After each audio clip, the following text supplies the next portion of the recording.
Tem pais tentando salvar os filhos dos erros que herdaram. Ao tentar serem santos, tentam torná-los perfeitos. Confundem obediência com controle, espiritualidade com performance. Mas Deus nunca pediu um espetáculo. Pediu autenticidade crua, um coração quebrantado. Como sair desse ciclo do perfeccionismo espiritual que corrói as relações de pais e filhos? Como mostrar e demonstrar o caminho superabundante da graça? Pastor Diego, tem muito pai por aí, parece que carrega na mão, em uma das mãos, né, a Bíblia, e na outra parece que está carregando a culpa de tentar sempre ser perfeito, sabe? Nunca Sim. errar. O que a gente ganha, ou o que a gente perde ao tentar ser perfeito? Muito boa pergunta. Primeira coisa que a gente perde quando a gente tenta ser perfeito é a noção da realidade. Hum, A gente não é. Nós não estamos na nossa natureza, nesse exato momento, numa situação em que a gente pode perseguir esse tipo de coisa. Mas eu entendo que na parentalidade, a gente está diante daquela coisa que a gente mais ama e dá importância na vida. E aí isso faz a gente querer não errar com eles, principalmente porque todos nós somos frutos de uma educação que cometeu erros. Todos nós. hum, Então a gente sim. fica com essa ilusão de que a gente consegue fixar isso, consegue resolver isso, né? Falei fixar aqui, mas quero dizer consertar, né? Uhum, Então a gente tem essa não sei se é parte. Em alguns casos pode até ser parte de um trauma, né? Mas a gente querer consertar aquilo que foi feito conosco, que a gente não achou que estava certo, que a gente não achou que estava justo. E aí a gente entra nessa jornada, nessa busca de fazer o que é certo, corrigir os erros que foram cometidos com a gente, para que os nossos filhos não passem por aquilo que a gente passou, né? E aí soma isso a Bíblia que você falou, né?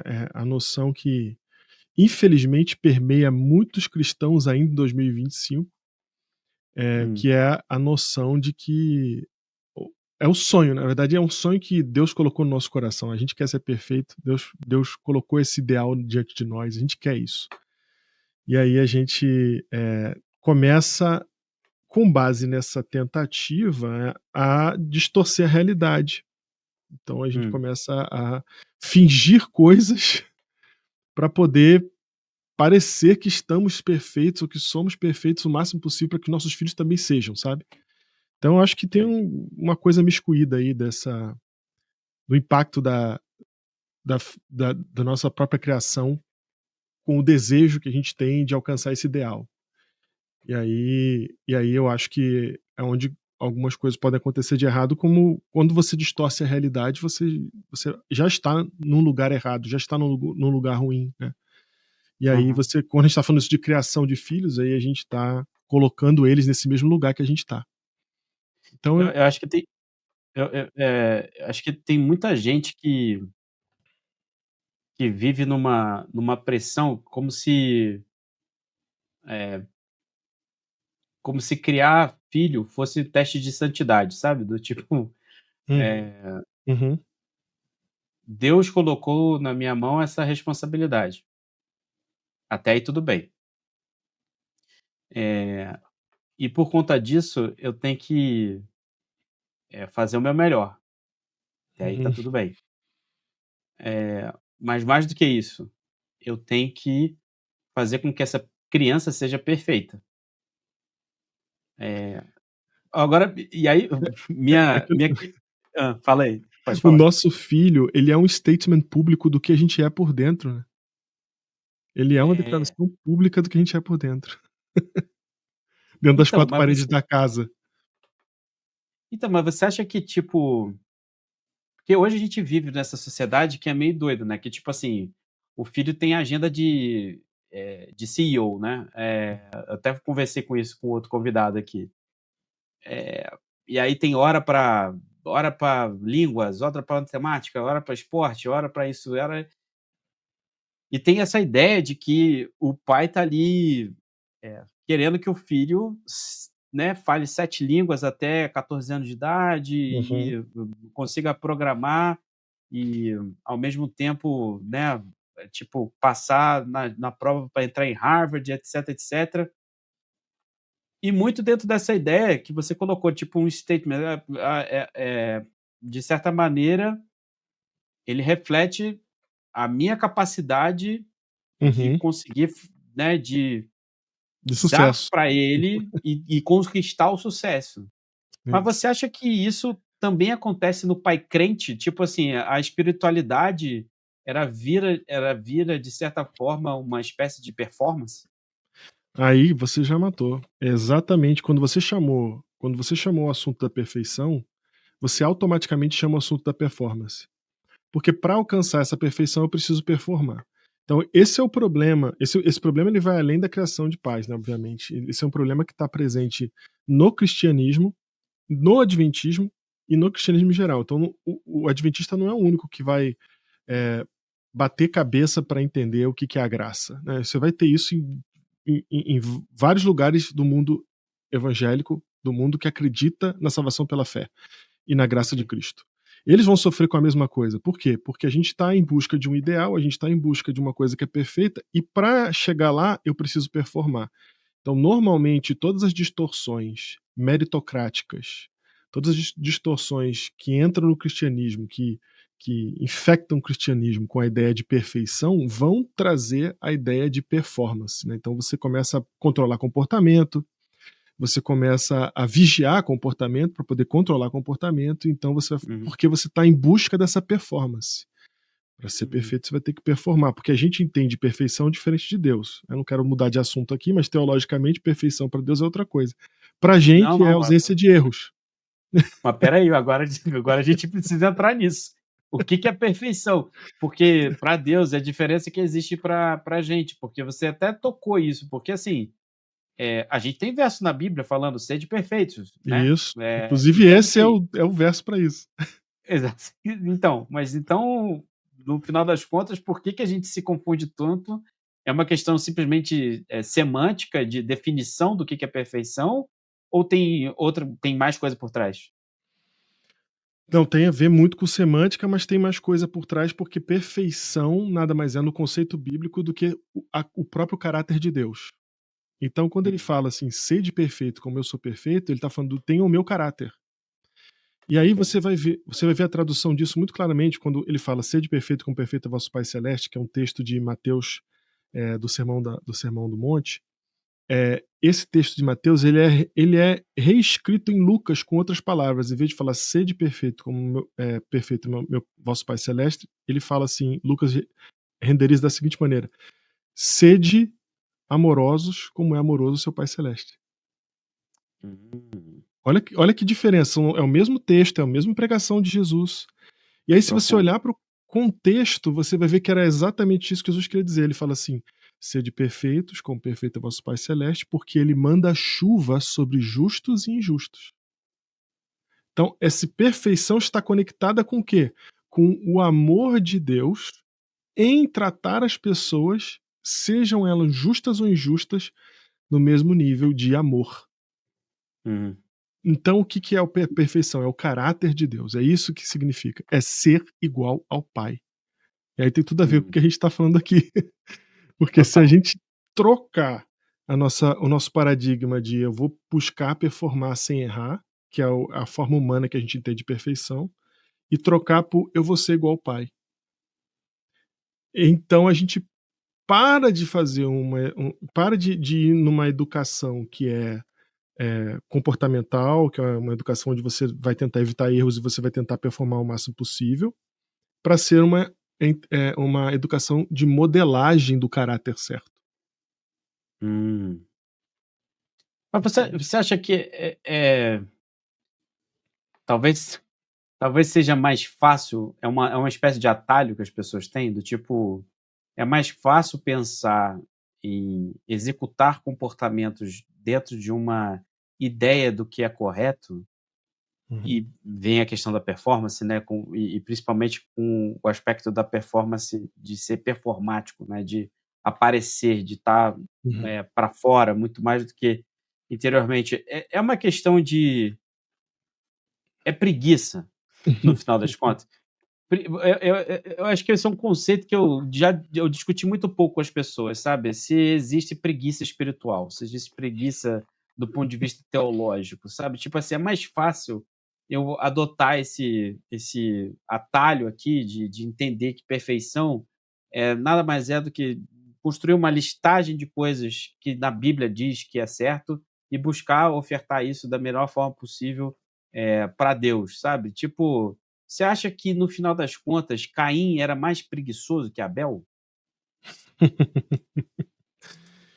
Eu acho que tem tudo a ver com preguiça, com a lei do menor esforço. A pergunta é simples: o que é mais fácil, parecer ou ser? Hum. Então, eu vou sempre buscar o menor esforço, e o menor esforço sempre vai ser parecer do que realmente ser.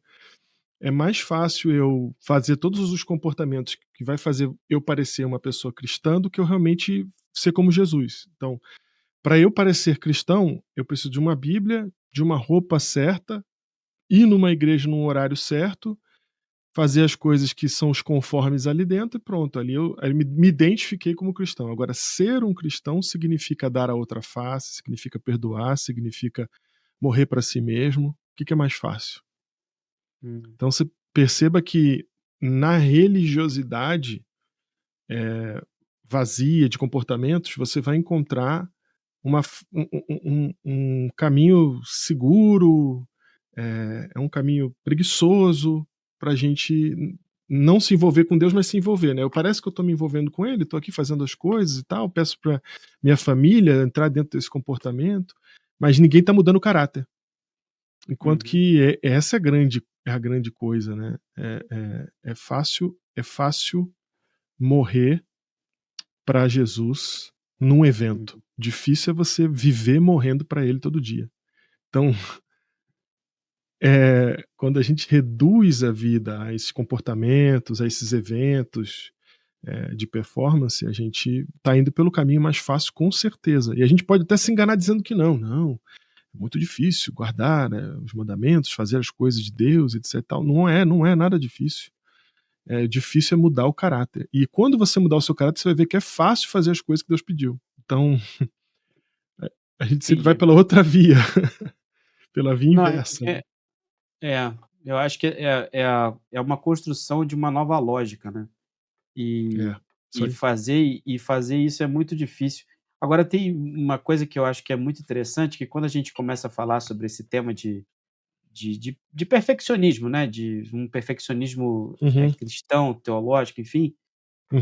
tem sempre uma ideia do cara progressista, que o cara olha assim falando: "Pronto, finalmente alguém está falando isso aí para o zelota, finalmente você está falando isso para aquele, né, legalista", e etc, etc. E pelo que você está me mostrando aqui, na verdade não é uma questão, de direita de direita ou esquerda no mundo polarizado que a gente vive, Uhum. porque é possível que haja então uma perfeição progressista? Um Aham. perfeccionismo à esquerda? Eu diria que assim, a motivação do cara progressista é a mesma, no sentido da preguiça e no sentido de eh, se libertar para fazer ele também não quer transformação, vou colocar assim, ele também não quer transformação, ele quer se livrar das amarras que estão colocando sobre ele. Ok.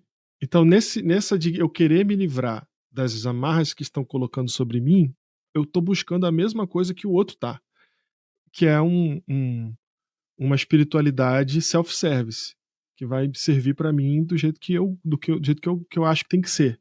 É porque eu acho que tem que ser assim, então essa amarra aí tá errada, vamos tirar essas amarras. Então, assim, o diabo é muito esperto, né? Ele não vai escolher um lado, ele vai ser dono dos dois. Ele não vai Uhum. querer fazer uma coisa ser binária. Imagina só, a grande estratégia de Satanás é ser binário. Não faz sentido nenhum. Você Uhum. joga uma moeda para cima, você se salva. ou se E perde. Então não faz sentido se só tem olha, tem um caminho aqui de destruição que eu estou criando para os humanos, ele tem que escolher ou aqui e tá tudo certo. Não tem como ser isso. Ele precisa criar vários caminhos que parecem ser diversos, mas que estão indo para o mesmo lugar. E você vê isso claramente quando você olha, quando você de verdade questiona o seu eu, né? Por que eu estou uhum, fazendo isso? O que eu quero quando eu quero performar na igreja? Ou que eu quero uhum, que a minha família seja performática? O que eu quero? Esse é o ponto, né? uhum.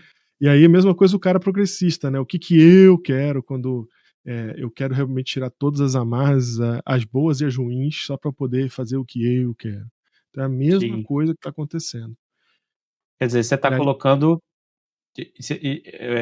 você está colocando, então, de certa forma, um eu destacado aqui, uhum, que o princípio, na verdade, de alguém que está carregando, essa culpa da perfeição, eh, é uma escravização que ele tem do seu próprio eu. O cara está vivendo em função disso. E uhum, não está tendo a capacidade de libertação. E é um idealismo, então, projetado de si mesmo, que ele fica buscando não na fonte da vida, mas sim em cima de si, e uhum, que eu acho que se conecta com o outro lado, que eventualmente olha para esse e fala: "Olha lá o fariseu, olha lá não sei o quê", uhum, mas que uhum, também vive dentro de uma idealização egocêntrica de, né, vamos quebrar todas as amarras, vamos quebrar tudo isso, etc, etc, e também não está chegando na fonte, né. uhum. É mais ou menos isso para você? Perfeito, não falaria de uma forma melhor. É isso. A fonte é o problema, né? A gente está bebendo da mesma fonte, achando que está em fontes diferentes e não está buscando a fonte real. Eu acho que Uhum, esse é o grande problema que a gente tem e que no final das contas, Billy, se resume da mesma forma, independência de Deus. certo. Sou sou eu que sei o que é melhor, né. E aí como que a gente vai falar de educação de filhos com essa mesma postura, né. Nós vamos Uhum. trazer isso para dentro. Você já viveu isso?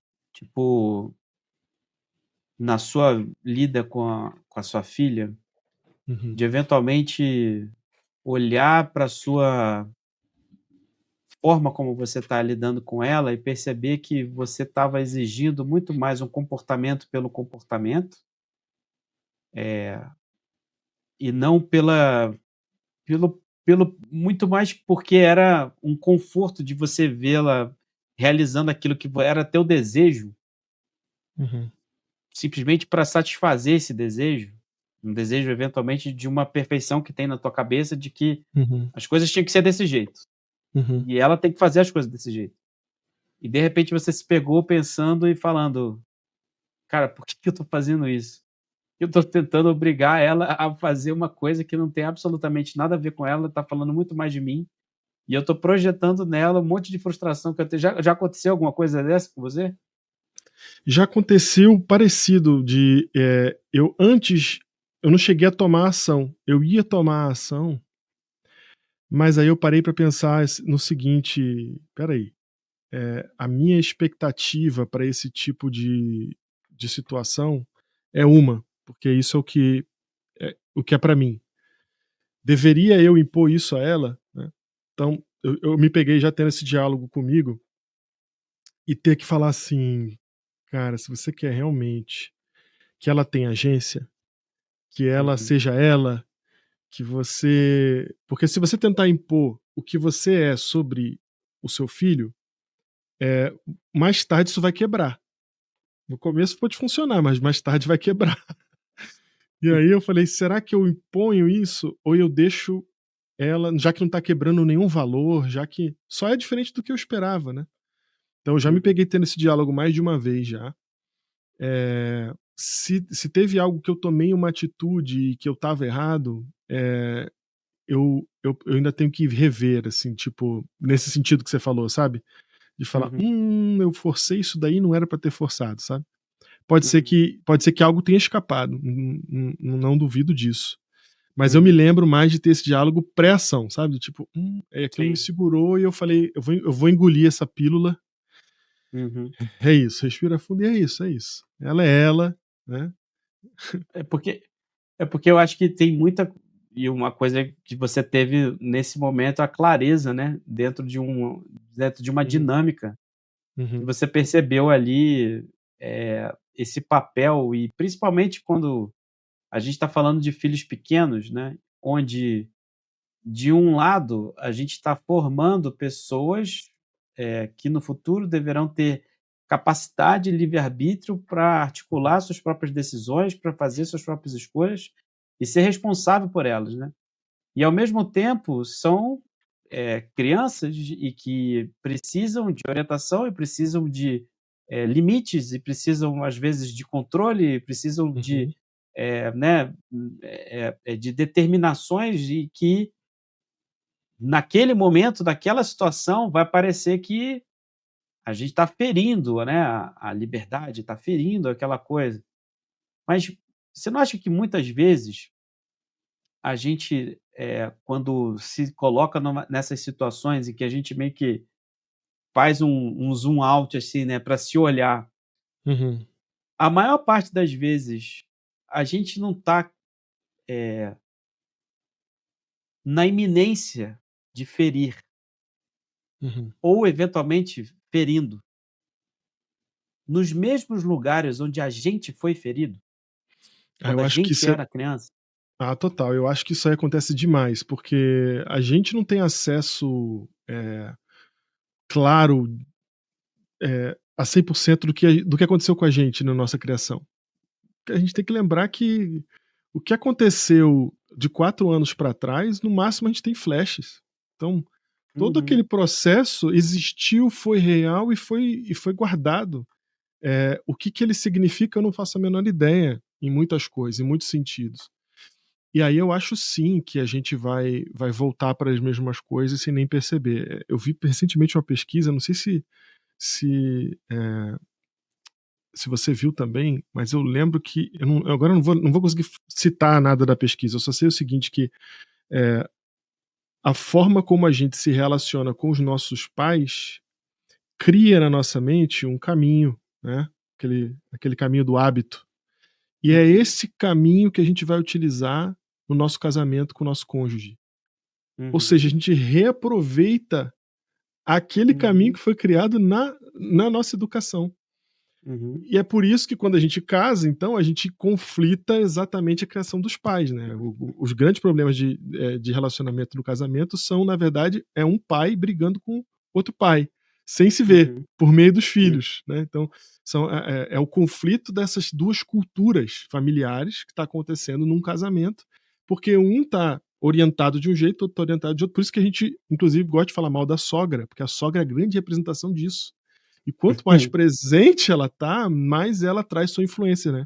"Olha, não faz assim, tem que ser assado", porque ela tá defendendo a cultura dela. E aí isso fica batendo, né, fica brigando. uhum, Então eu tenho dúvida de que realmente a gente repete muito das coisas que foram feitas, na nossa criação. E eu não acho isso de todo mal, Billy, não acho isso de todo mal. uhum, Eu acho que isso é parte da forma natural como a gente vai educar. Eu acho que tentar, fugir disso 100% vai gerar resultados errados, sabe. Você vai se forçar a ser uma coisa que você não é. uhum, E assim, você vai tentar pegar cartas para educar seu filho, da onde? Da onde você vai tirar aquelas cartas? Você tem uhum, que tirar da sua educação. Você não tem mais da uhum, onde tirar, não tem curso, não tem faculdade para isso, você não aprende isso em lugar nenhum. Talvez vai ter um uhum, curso online daqui a pouco sobre isso, mas aliás, tem curso de parentalidade agora. Mas enfim, você uhum, vai tirar da onde os seus recursos para poder educar o seu filho? Você obrigatoriamente vai ter que tirar daquilo que você recebeu, quer seja por contraste ou quer seja por assimilação, mas é dali que você vai ter que tirar, né. E e eu acho que é. isso não é natural. Eu fico pensando, porque muitas vezes a gente está falando aqui para alguns pais que carregam dentro de si uma culpa eterna, uma culpa do Uhum, ponto de vista da espiritualidade mesmo. uhum, uhum. Eh, não tem sensação de salvação, Sei, a sei. sensação é danação. Uhum, E esses pais, que estão, na verdade, refletindo muito do que aprenderam, Uhum. porque geralmente vêm de lares que reproduziram esse tipo de comportamento, Uhum. estão agora fazendo a mesma coisa. Entendi. Uhum. Então, eu queria fazer uma análise com você primeiro em relação a isso, assim, Uhum. porque são dois extremos. Esse é Perfeito. um primeiro retrato. O segundo retrato são os pais que vivenciaram essa espécie de opressão, Uhum. falta de liberdade, falta de individualidade, e agora estão na negação, que é como você apontou, estão na negação. E aí abraçam a permissividade, abraçam o laissez-faire, né? Tipo, Uhum. para eles, o inferno que eles viveram na sua infância, eles não vão repetir com seus filhos. Uhum. Uhum. Como é que a gente quebra essa maldição? Porque quando a gente lê lá no Pentateuco, né, eh, as características da maldição, Uhum. Quarta é uma geração. coisa é uma coisa geracional, é uma coisa geracional, né. Tipo assim, Uhum. quando Deus diz: "Olha, se vocês não seguirem isso aqui vai perseguir vocês geracionalmente". Tipo assim, Verdade. não é só você que escolheu Uhum. esse caminho errado. Você vai escolher esse caminho errado, mas o seu filho vai conceber consequência, seu neto, seu bisneto vai ganhar com essa consequência em relação a isso. Então minha pergunta, que talvez não seja uma pergunta, seja só uma reflexão, é: e agora? Como é que se faz isso? Porque é difícil demais uma pessoa entender que eventualmente ela carrega uma maldição. Uhum. Uhum. O que você falaria para uma pessoa que eventualmente agora está refletindo, falando: "Cara, nunca parei para pensar nisso, mas teve escolhas que meus pais fizeram que eu não tive absolutamente nada a ver e Uhum. que eu ganhei de presente Uhum. consequências que eu não Uhum. imaginava". Pela linguagem do texto bíblico, te parece evitável esse problema? Aí você inverteu a pergunta, eu que devia fazer essa pergunta. Essa É, rolando é, zero, né, mas é isso que eu perguntei. Mas foi mas exatamente isso que eu perguntei. mas então, a inevitabilidade do que Deus está falando ali, descreve exatamente o que você acabou de falar. Nós vamos carregar, e o pior, os nossos filhos vão carregar coisas nossas. Então eu vejo na minha filha coisas que eu sei que ela está carregando por minha culpa. Eu sei, eu vejo isso ali já.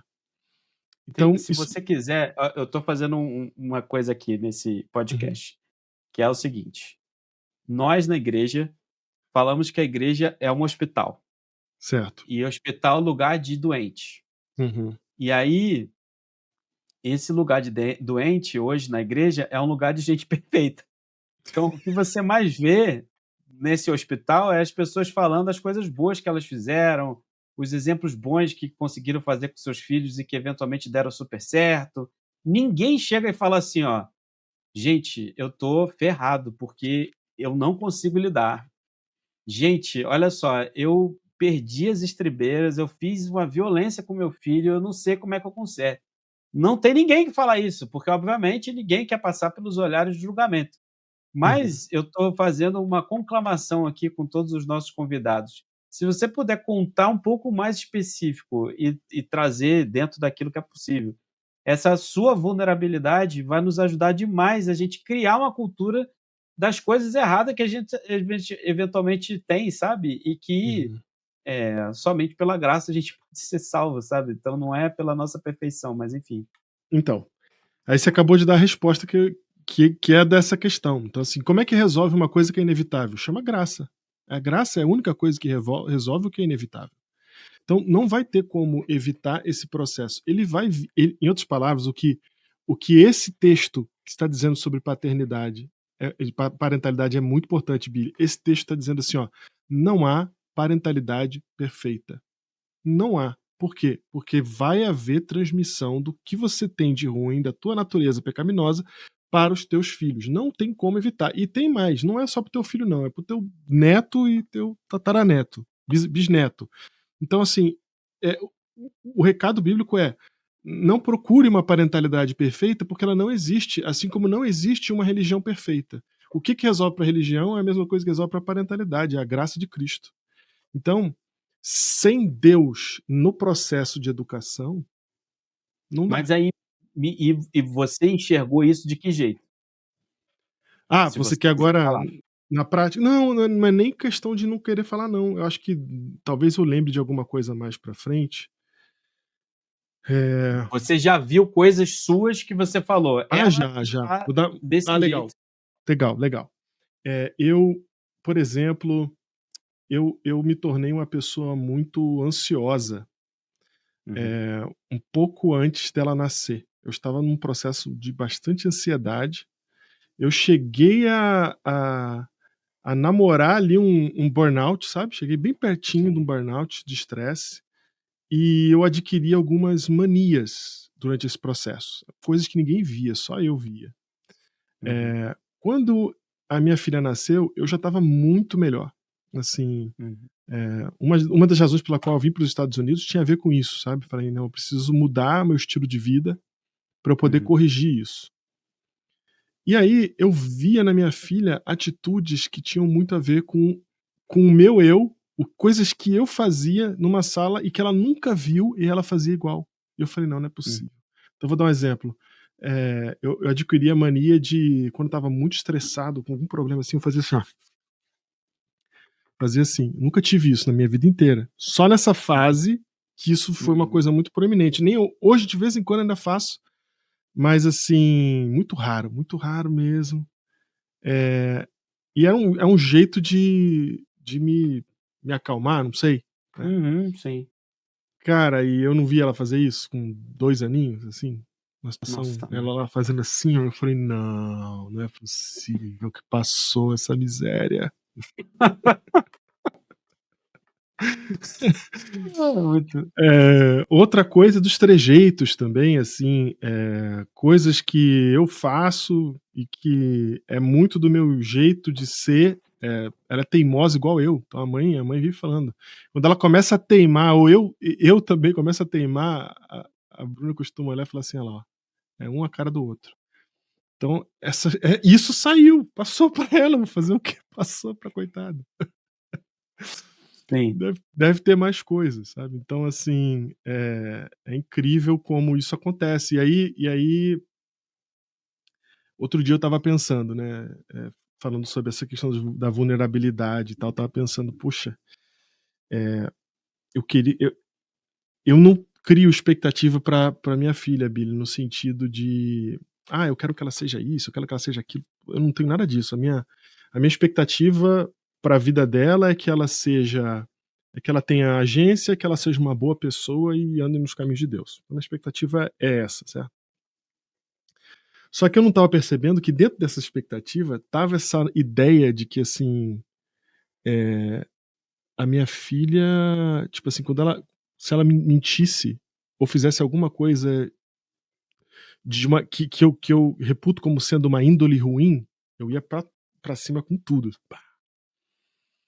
E aí eu cheguei à seguinte conclusão, eu falei assim: "Cara, vai ser impossível lutar contra essa natureza. Se fosse possível, Jesus não precisava morrer na cruz.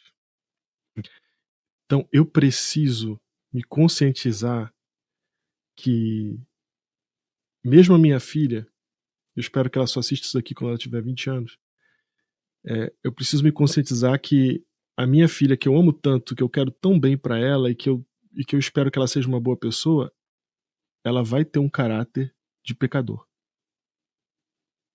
E eu tenho que lidar com isso. Eu vou ter que aceitar, tá? É Ela difícil, né? pode não cometer os mesmos pecados que eu, mas os pecados dela, as coisas dela, mas ela vai ter falha de caráter, não tem jeito. E eu Porque vou esse é ter o que destino. lidar com isso, entendeu? E aí, nessas horas, o que me resta? É buscar Deus e falar: "Pai, manda a tua graça, ajuda ela, assim como o Senhor lidou comigo a vida inteira e me trouxe até aqui, pega na mão dela também e vamos lá. É isso. Porque a gente estava falando do verso lá de Êxodo, né? Uhum, Visita a iniquidade, terceira, quarta geração. uhum. Mas tem uma coisa que é a continuidade disso, né? Sim. Que é o fazer a misericórdia até 1000 gerações. Uhum, uhum, E eu queria que você explorasse um pouco isso. O que é dentro da mesma promessa, né, que Deus tá fazendo, de um lado ele dizer que a busca da maldade ela gera consequências até a quarta geração, uhum, mas a misericórdia dele cobre isso, né? E cobre uhum, para muito mais, né? uhum, Vai de uhum. 4 para 1000, né? Sim, sim. Que é um pouco do que você está colocando de chegar na conclusão de que aquela coisinha que nasceu, e que Uhum, você trocou a fralda, e que você uhum, limpou, e que você deu banho, e que começou a andar, começou a falar, começou a cantar, começou a fazer coisas, a tomar suas próprias decisões, pequenas ainda, mas no início, daqui a pouco são decisões mais complexas, começou a ter relacionamento com amiguinhos, né, da mesma idade, e começou a ter escolhas ruins, às vezes, ainda dentro de um limite, né, do que você considera. uhum, Você chegou numa conclusão ainda com uma filha pequena, lá na frente, quando ela vai tiver adolescente, vai fazer decisões ainda mais drásticas uhum, e, infelizmente, potencialmente ruins, porque não somos perfeitos, somos imperfeitos. Você uhum, chegou nessa conclusão. E como que é essa questão, né, de você entender que, olha, tem muita coisa que eventualmente ela vai reproduzir, que vem de mim, uhum, coisas que eu passei sem querer e coisas que eu tô passando, às vezes querendo ser melhor, mas errando também e passando códigos e informações, scripts, né, de computador que estão sendo instalados ali dentro, que vão refletir lá na frente e eu não tenho como nem controlar isso. Mas tem uma coisa, eu tenho a promessa da misericórdia de Deus até 1000 gerações. Como é que é isso para hum. você? Para mim, eh, isso é uma mensagem de esperança no sentido de que quando a gente coloca Deus na equação, essa equação ela se torna incontavelmente, porque essa é a ideia do 1000 na Bíblia, né, incontavelmente, eh, abundante, sabe, assim, de maneira que a gente não consegue perceber. Eu acho, Billy, que Deus falou assim, até terceira e quarta geração, porque é mais ou menos aquilo que a gente tem acesso de ver, né. Uhum. Então ele queria que fosse real pra gente, que a gente ó, você consegue ver que o pecado passa? Você consegue ver? É isso que eu quero que você note, certo? Mas da mesma forma, o que a graça faz, você não vai conseguir perceber. O que a Uhum. graça é capaz de fazer na presença da tua família, na tua herança, tu não vai conseguir perceber, porque vai muito mais longe.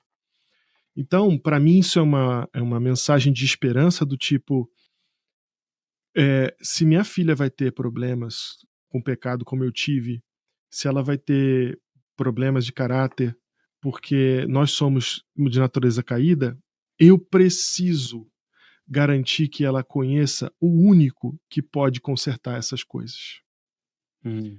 E então eu sei que não vai ser como eu quero, mas vai ser o que tem que ser e vai ser bênção, e bênção que vai expandir, bênção que vai para lugares que eu não vou ter acesso.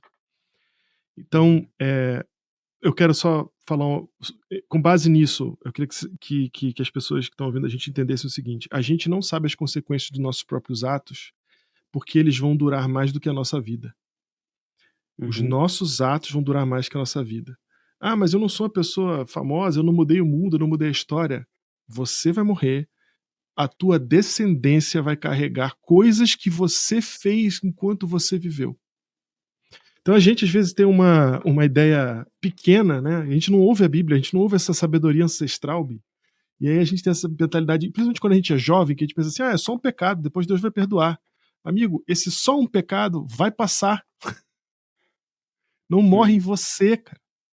Ele desenvolve em você e ele passa adiante. Então você pensa, não, isso aqui é só não, isso aqui Deus perdoa. Não, ele perdoa, mas aquilo vai, que a consequência fica. Então, assim, a gente não tem noção, no nosso tempo de vida, a gente não consegue saber as consequências da nossa existência. É nesse lugar que esse texto está trabalhando. E aí, Deus vem para garantir uma coisa. Da mesma forma, não dá para você ver o impacto de tudo maravilhoso que vai acontecer se você permitir que Deus abençoe. Então, nesse contexto, a gente tem a graça para se apoiar. E não na performance, né? Eu não vou, eu vou corrigir esse problema que eu passei para minha filha, eu vou corrigir. Eu vou corrigir, deixa comigo. Vou ensinar e tal, não sei o quê. Não tem como, galera. Não é isso que a Bíblia está dizendo. Eu preciso confiar numa outra força, num outro poder e colocar esse poder à disposição, né, do meu filho. Tem muita gente que está ouvindo a gente que já ouviu falar desse conceito graça.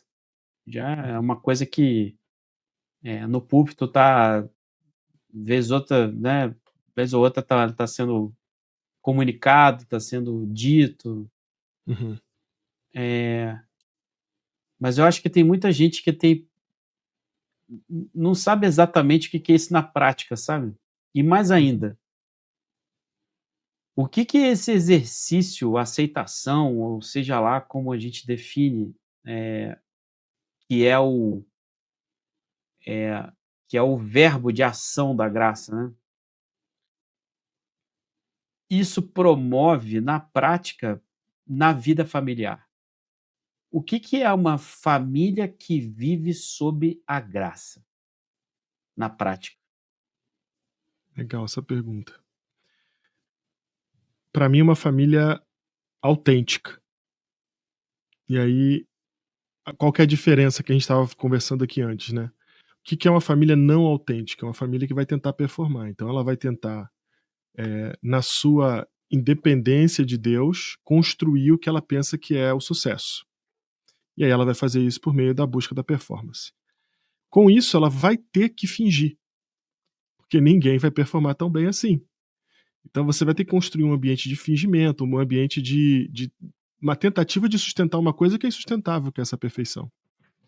Então, uma família que tem a graça, o que é a graça? A graça, ela vem para preencher o que nos falta.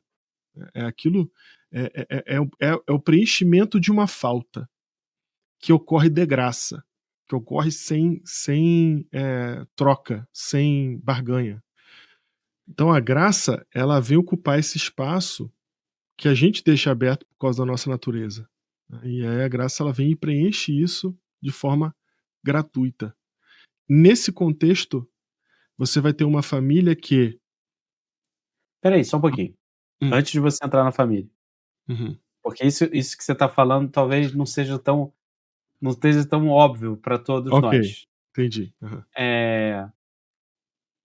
Vamos pegar essa definição. Graça é o preenchimento daquilo que nos falta. Elabora um pouquinho pra gente, o que é isso, no final das contas? E o que falta? Então, falta para nossa natureza muita coisa, né? A gente vem com... O pecado é uma série de faltas. Então, a graça vem preencher essas faltas, vem tomando essas faltas de nós. Jesus leva essas faltas para que eu não seja punido, para que eu não seja, para que minha vida não termine na morte. Cristo leva essas faltas nossas embora. E aí vai continuar faltando.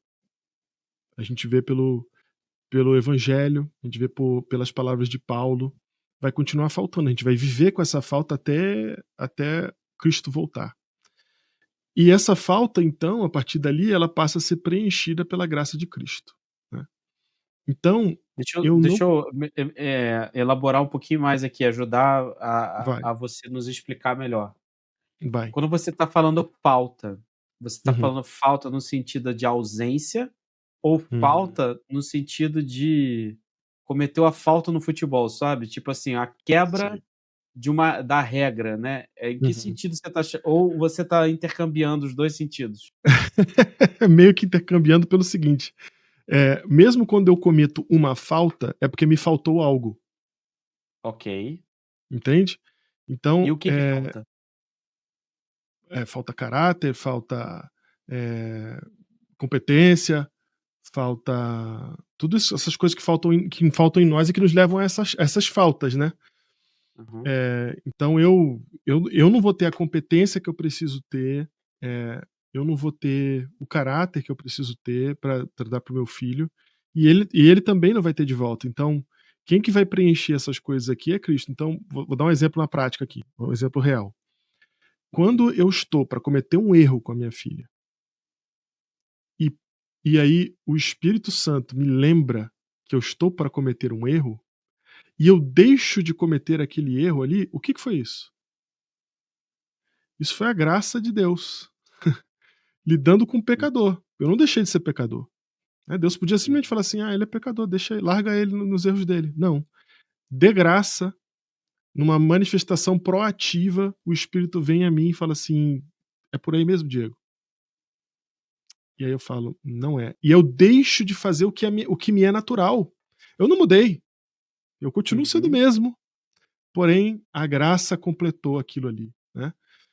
E é meu papel como pai, como filho, como pastor, como ser humano, deixar essa graça sempre existindo na minha vida, né? Então, quando eu errar, vai ter horas que eu não vou ouvir a graça. Então, hora que eu vou estar tão, sei lá, vou dar um exemplo clássico, né? Você está tão enfurecido com alguma coisa que você acaba cometendo um erro, e aí, ou você faz um julgamento errado, alguma coisa, e você trata a pessoa do jeito que você não deveria tratar.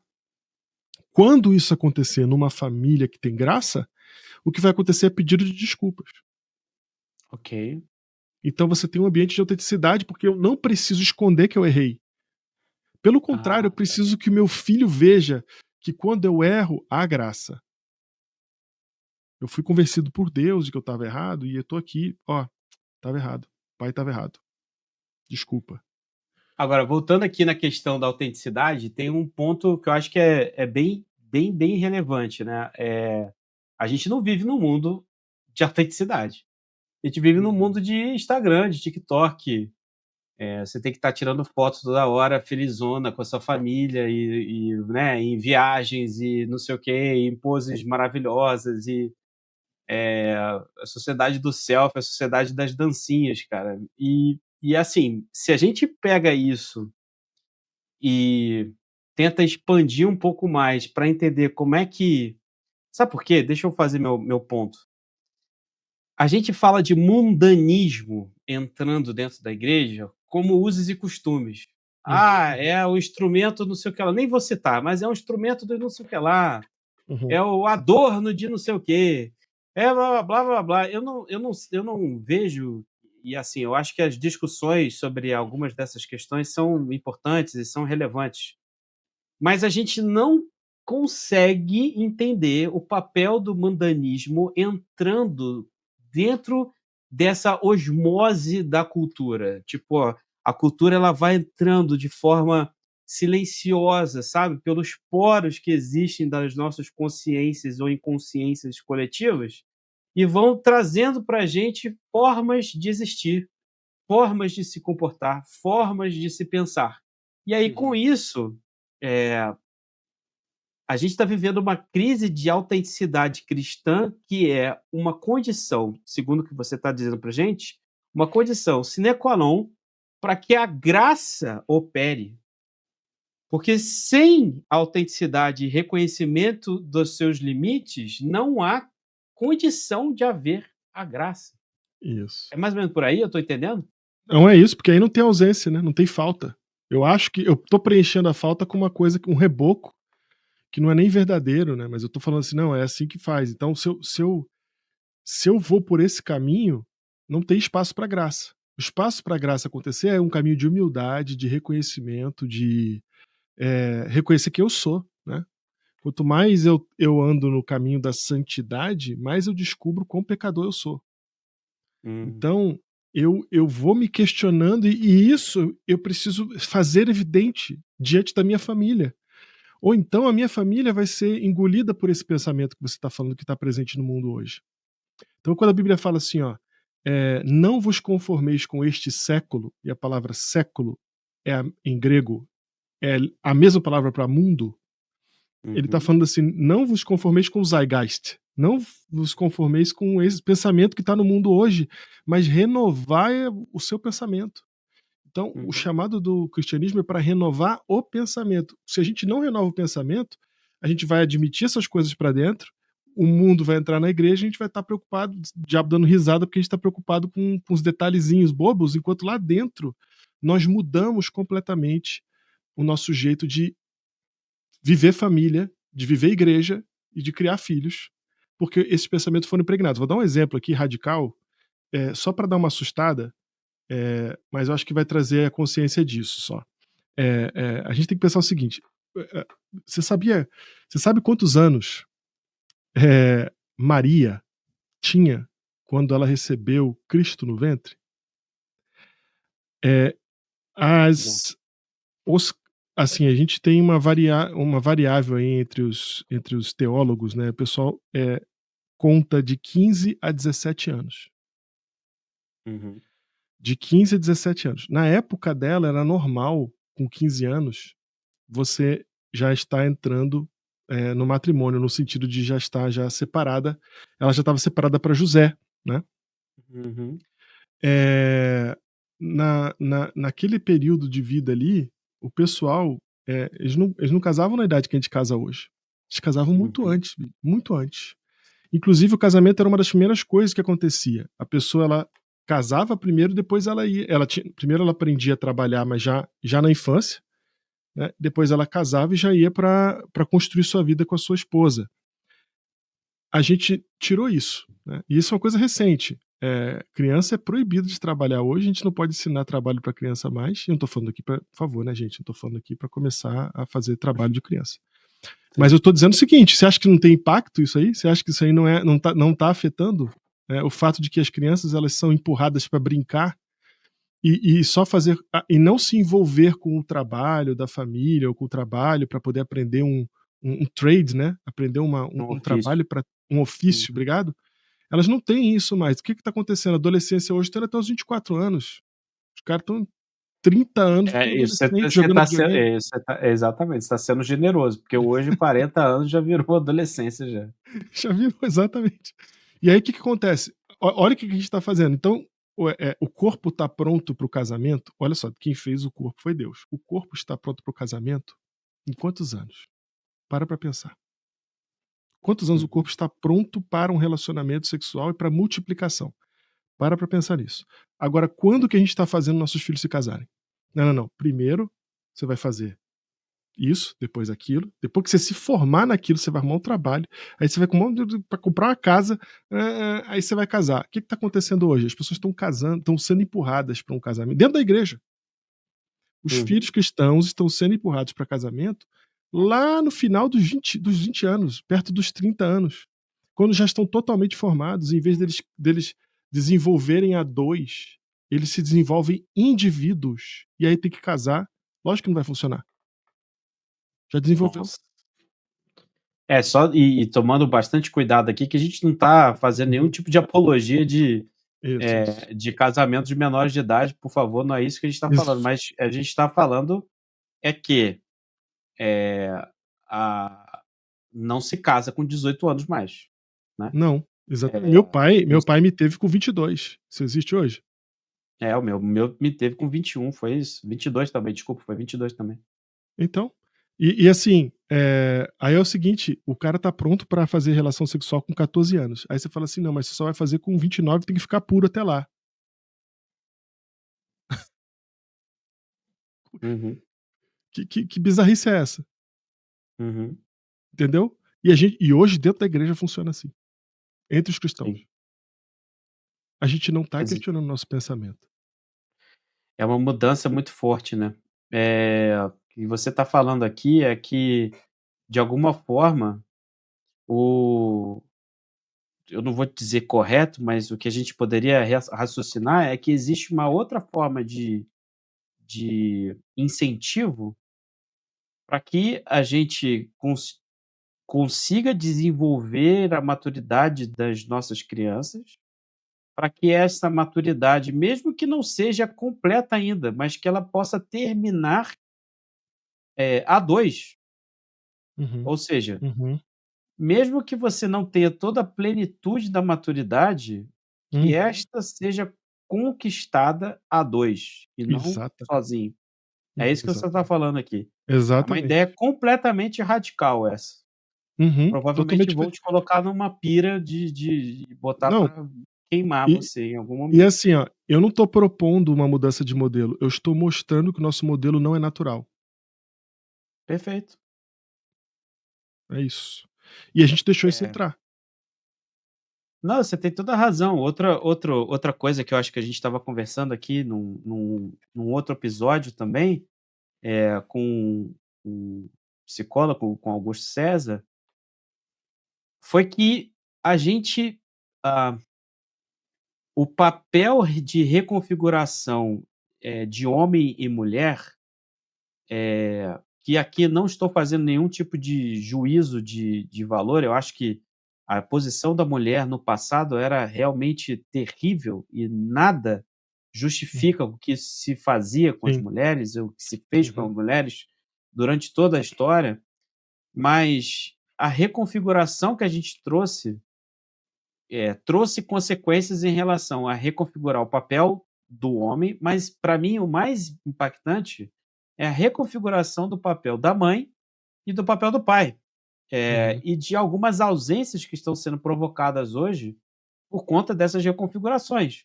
Ausências importantes do ponto de vista de nutrição, né, que a gente viu aqui no outro, episódio. Tem coisas que são da nutrição, então assim, uhum, não adianta, né, eu reconfigurar minha alimentação, vou comer só batata. Você vai ter consequências, né.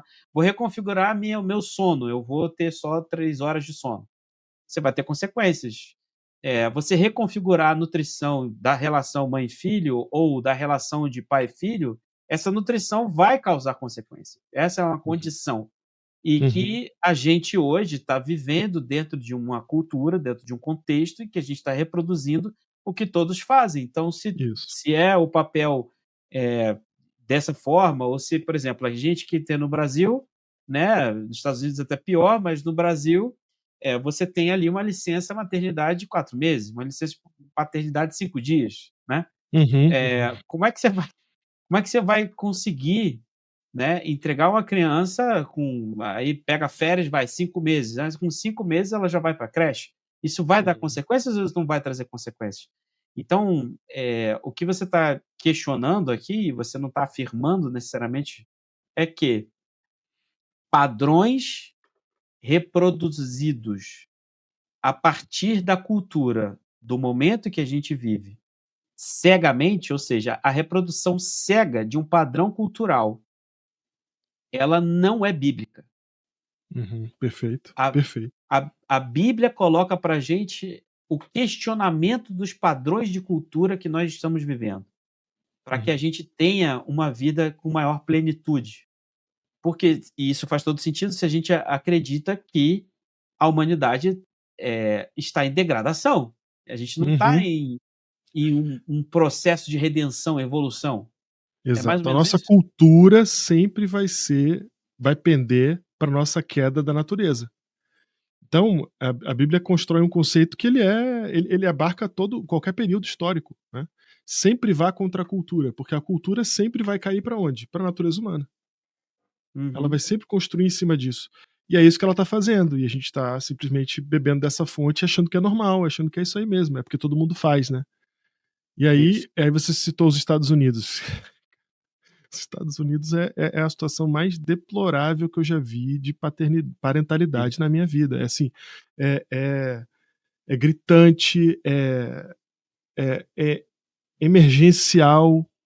Cara, Uhum. as crianças aqui elas são criadas sem toque, elas não sabem se relacionar, elas são frias, elas têm distanciamento dos pais, assim, mas é num nível inacreditável, é num nível assim que você. Eu e a Bruna aqui, a gente vive comentando coisas que a gente vê, que a gente fala, não é possível que isso é real, que existe um lugar no mundo onde isso acontece. Isso acontece. Entendeu? Então, assim, e o que faz o americano ser desse jeito? A cultura local, a cultura consumista, que, não se engane, vai chegar no Brasil. Então, assim, tudo que está acontecendo aqui agora já aconteceu na Europa e vai acontecer no Brasil. É só uma questão de tempo. Já tá acontecendo, já tá pegando, já tá infectando. Uhum. Então, para eu me manter performando nessa sociedade, eu vou ter que abrir mão dos meus filhos. E é isso que eles fazem. Então, quem cria os filhos dos americanos, pode ser quem você quiser chamar, menos os pais. Que coisa. Então é um distanciamento muito bizarro comparado com o nosso, sabe, do Brasil. Essa é uma coisa que até preocupa a gente criar os filhos aqui nessa sociedade, porque inevitavelmente minha filha vai conviver com Uhum. crianças que são criadas assim e não tem o que fazer, a gente vê a consequência, ela sai para brincar, quando ela volta, tá falando e fazendo coisa que a gente tá, da onde veio isso daí, né? Uhum. Então então esse exercício de questionar nossa cultura, ele é do ofício de ser cristão, que infelizmente a gente não tá fazendo, a gente tá perdendo tempo com o que não é. Sim.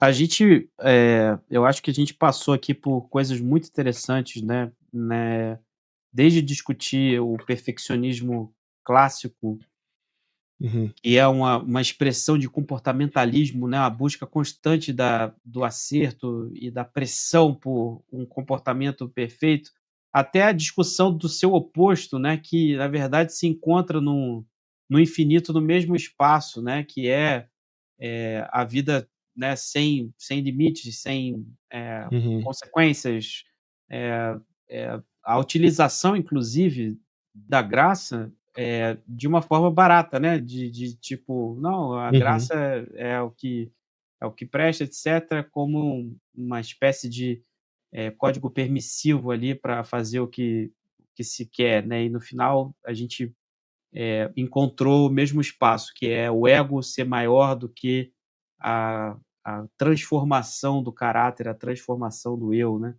uhum, E até chegar nessa conclusão, acho que é muito interessante, de que muito desses opostos que atraem no infinito passam por um reflexo de uma cultura que é muito autocentrada, né, uhum. muito baseado no seu próprio eu e na satisfação desse eu, né. E eu queria que você pudesse, aqui, falar agora para algum pai, alguma mãe que se identificou com o que a gente disse, né. Seja porque esse caminho da perfeição era um caminho que martela a cabeça de 2 maneiras, ou porque vivenciou isso e reproduz isso, ou porque vivenciou isso, quer viver exatamente o oposto e, ao vivenciar o oposto, está perdido, porque está vendo que a coisa não está dando certo e que as consequências estão aparecendo para os seus filhos. Então, ambos estão vendo consequências nos seus filhos. Uhum, Consequências, eventualmente, de um esfriamento, de um distanciamento ou de uma rebelião. Nada mais justo do que uma criança, para conseguir ter, com o seu cérebro ainda imaturo, mas uma capacidade absurda de detecção de hipocrisia, né, uhum, que é o que mais aparece quando a gente está nessa sina da performance, né. Mas eu queria que você, falasse aqui, sabe, para esses pais que eventualmente se identificaram com toda essa jornada que a gente trouxe nessa conversa, para apresentar qual que é o caminho, o que fazer nesse momento que se entendeu e se compreendeu e se identificou. Qual é a resposta? Eu não acredito que os seus filhos, os nossos filhos, eles vão conseguir florescer. Eu não acredito que eles vão florescer num solo que é infértil, num solo que é ruim. Então eu acredito que, sinceramente, se não houver uma conexão, né, entre você e o seu filho, e aqui quando eu falo de conexão, eu estou falando de um amor que se conecta, que gasta tempo, que está na presença, que valoriza, né? Eu acho que o mundo de hoje ele vem chamar todos os pais para se conectar com outras coisas, com a indústria, com o consumo, menos com o seu filho, né? O seu filho, na verdade, ele vai ser visto como uma tarefa a mais ou um custo, né, nesse processo inteiro. E eu acho que o grande desafio aqui está a renovação da mente, a gente não vê assim, a gente vê diferente. E a gente vê que eles não vão florescer se não houver conexão com o solo. Se você não estiver conectado com eles, eles não vão florescer. Eles vão, eles vão virar uma outra coisa. E esse solo precisa ser fértil. E aqui nessa parte eu falo da integridade, da autenticidade. Você precisa ser alguém que é verdadeiro com ele. Ele vai ver que você não é verdadeiro. Ele vai ver a sua hipocrisia primeiro do que todo mundo na igreja. Lá na igreja todo mundo acha que você é não sei quem, mas o teu filho sabe quem você é. Então ele está vendo isso. E aí não tem como você esperar que ele vai florescer diferente do que isso. Você está fazendo um outro disso, sabe? Então, em vez da gente procurar uma performance, é crente, é de pastor, mas me desculpa, eu não tenho uma resposta melhor do que essa. Se você não tiver plantado em Cristo, não adianta, teu filho vai estar plantado onde você está plantado. Então, assim, não tem como dar errado se Cristo está na sua vida. E quando eu falo não tem como dar errado, é a tua parte, né? Porque a parte do teu filho, um dia ele vai tomar a decisão da vida dele. Mas a sua parte da entrega não vai ter como estar errada se você for um pai que se devota, ou uma mãe que se devota à tarefa de ser pai e de ser mãe de forma autêntica e verdadeira. Se você fizer isso, você vai ter erros. Seu filho vai ver seus erros. Mas ele vai ver também todas as outras coisas que te levaram a ser quem você é, que levam você para o caminho que você está. Ele vai ver através de você. Eu espero que quando minha filha olhe para mim, ela não veja o Diego, porque é a última coisa que eu quero que ela veja. Eu quero que ela veja através do Diego que tem alguém que faz o Diego ser diferente. Sem ele, não vai ter jeito. Sem ele, você vai procurar uma receita de bolo de paternidade aí e boa sorte com ela. O que você precisa é que Deus haja dentro do seu contexto, que ele esteja presente no seu contexto. E aí teu filho vai florescer dentro desse solo, né? Que é você, conectado a ele. Não adianta terceirizar, não adianta mandar para a escola adventista, mandar para a escola não sei da onde, que eles vão resolver, mandar para o internato. Não é isso, não é isso. É você pai, você mãe, conectado com seu filho, dando a prioridade que lhes é devida para essa tarefa, sabe? É uma tarefa de devoção, mais do que você se devota aí pro seu trabalho. Então, eu acho que se você tiver essa entrega, que só o amor pode dar, né? Entrega de verdade. Sede perfeitos como perfeito é vosso Pai Celeste. Sede amorosos como seu Pai Celeste é amoroso. Jesus fala assim, não há amor maior do que esse, dar a vida pelos seus amigos. Então o que é amar? Amar é entregar a sua vida. Né? Amar é isso, é essa devoção de entregar a sua vida. Se você fizer isso pelo seu filho, em nome de Jesus, que é a única coisa verdadeira que há, é nisso que eu me asseguro, Billy. É assim que eu faço para quando eu vejo meus erros, e vem aquele sentimento de culpa de sempre, né? Eu lembrar que tudo bem, tem a graça. Eu não estou sozinho. Desde que eu não esteja sozinho nessa tarefa, né? Desde que eu não esteja sozinho nisso, eu acho que eu tenho muita fé de que a coisa vai para um lugar bom. Né? Eu acredito nisso porque, inclusive, foi uma das coisas que eu tive o privilégio de aprender na minha família. Então, é assim que eu imagino que a gente vai ter segurança. A segurança não está no método, a segurança não está em ouvir esse podcast, a segurança está em você ser verdadeiro, estar conectado com seus filhos e com Cristo. Pastor Diego, muito obrigado, viu? Muito obrigado pelas suas palavras e por ceder aqui para a gente um pouco do seu conhecimento, da sua experiência, da sua vida, porque porque aqui no Épica a gente está unindo um conjunto de pessoas, ideias, para ajudar nós que somos pais e cuidadores e que queremos ter uma parentalidade cristã e baseada em evidências, para que a gente consiga fazer aquilo que é o chamado que todos nós tivemos, né? Em algum momento da vida, né, de um pai, ele descobriu que ia ser pai, que descobriu que ia ser mãe, e desde então esse chamado foi consolidado com uma criança que foi presenteada para essa família. E esse dever de criar essa criança da melhor forma possível, dar caminhos para esse adolescente, esse jovem, para que ele tenha uma vida plena e abundante, né? É o objetivo que a gente tem com esse projeto. Então, eu agradeço muito pela sua presença, agradeço demais pelo seu conhecimento, sua sabedoria aqui com a gente. Obrigado pelo convite. Eu queria parabenizar vocês, porque para mim esse Época Podcast aqui é uma das coisas mais úteis que a sociedade precisa nos dias de hoje. Eu realmente acho muito importante existir isso no mundo e vocês estarem fazendo isso é sensacional. E para você que seguiu a gente até agora no Épica Podcast, é um prazer ter você aqui. Não deixe de curtir esse episódio, compartilhar com seus amigos e assinar o nosso canal. Esteja sempre presente, que a cada semana a gente está lançando um novo episódio. E até a próxima.